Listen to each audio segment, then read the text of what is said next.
What's up guys, this is Arguli from Graphic Nation YouTube channel, and today we are going to show how to crop the multiple photos in just one click and very easy trick in Adobe Photoshop. So go to your Photoshop, and this is the picture with four multiple pictures and different value.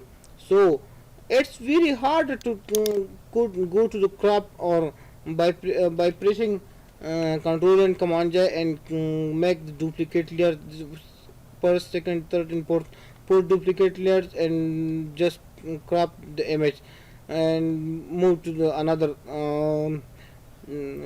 documents.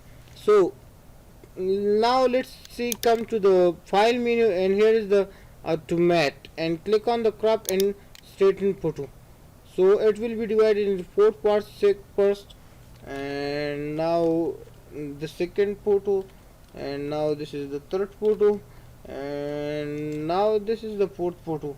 So this is very easy trick for crop the multiple photos in just one by one click.